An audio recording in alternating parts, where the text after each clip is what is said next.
I worked for 2 years to figure out, like, to buy a company.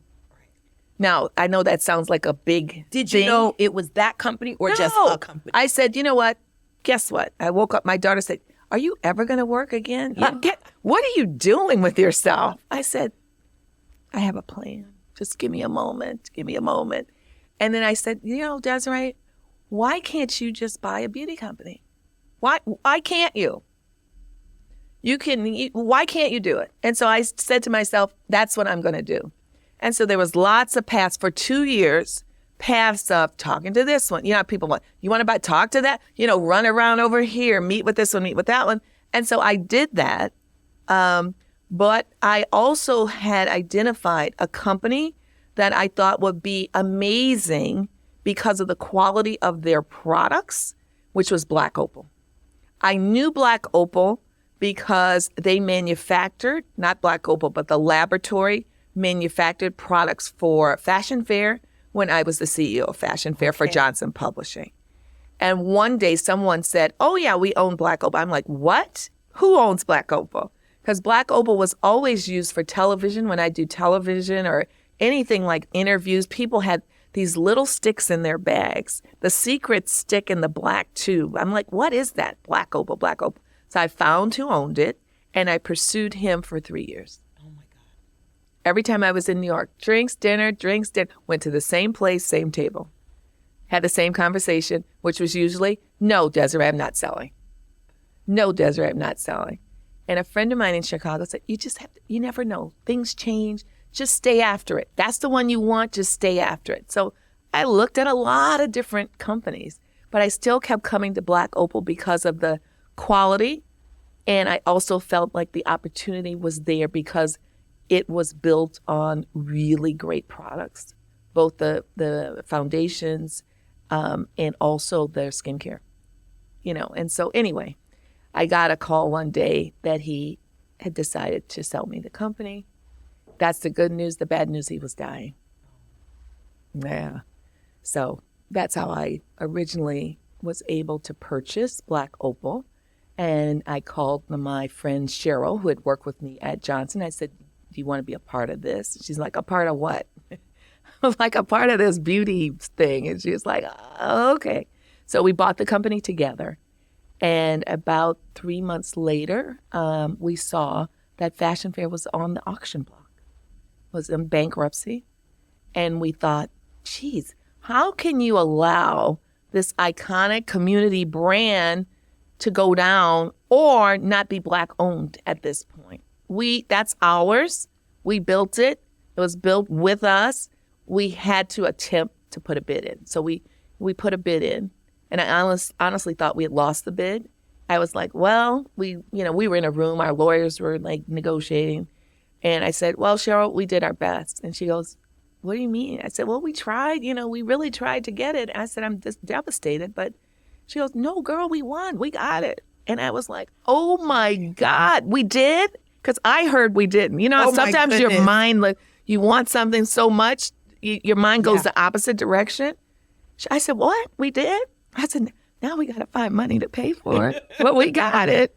So anyway, so that's how that happened. That was 2019, right before the pandemic.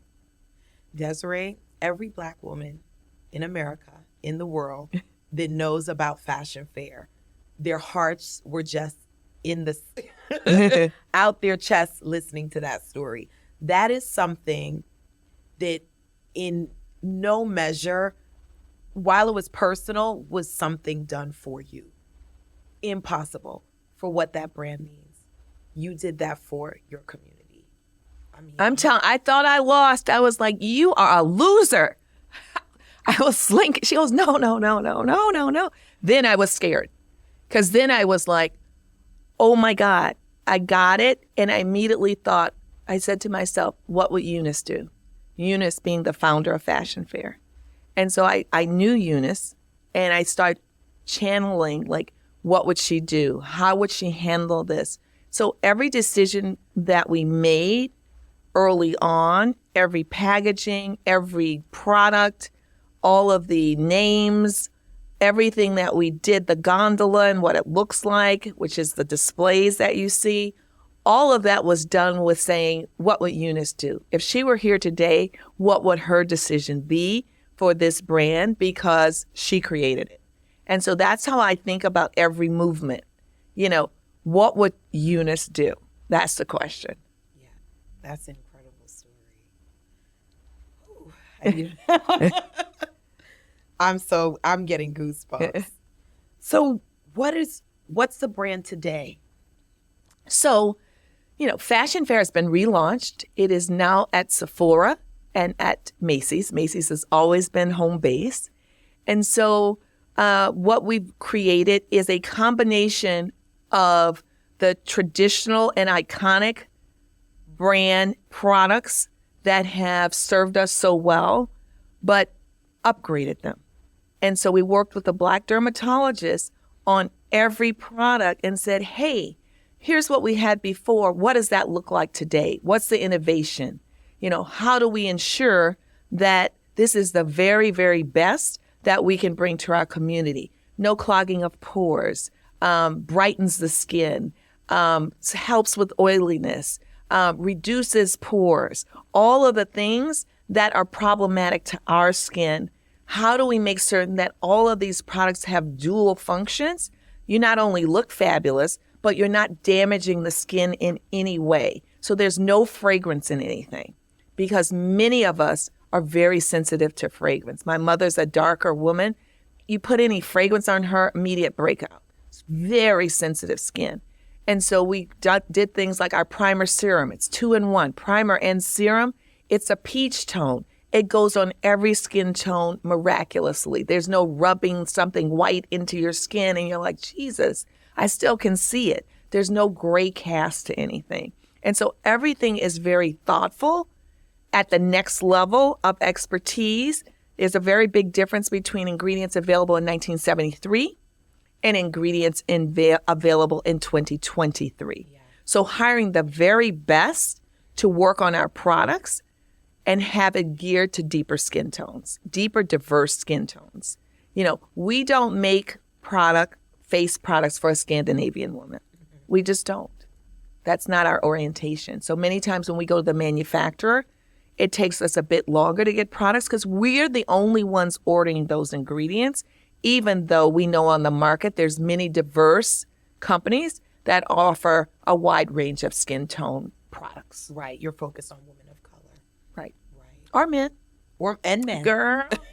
Or we're not identifying. We're not. Well, you know what? We are not doing all. Whoever wants to come by, come on by. Right. Yeah. So let's talk about your marketing strategy. It's been pretty phenomenal. There's so much to talk about.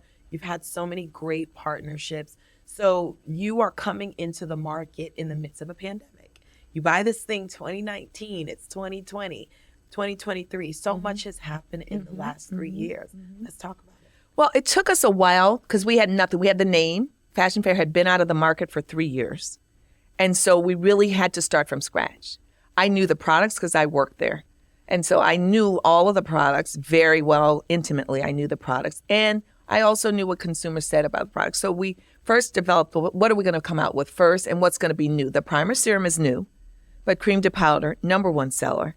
Lipsticks, always amazing for Fashion Fair. Stick foundation, always okay. And I said, no, we got to do something with sticks. Stick's going to work. Loose powder and pressed powder. And so the first thing you have to think about, what's the packaging going to look like? Right. And I thought, well, the packaging has to feel glamorous. It has to feel contemporary. It has to feel elevated. Like when you take it out of your purse, you get like, yeah, it's mine. Right. You know, we want that. Yeah, it's mine. It needed to be like not offensive. Right. Like, what does that mean? Not some crazy color that some people are going to like and other people weren't going to like.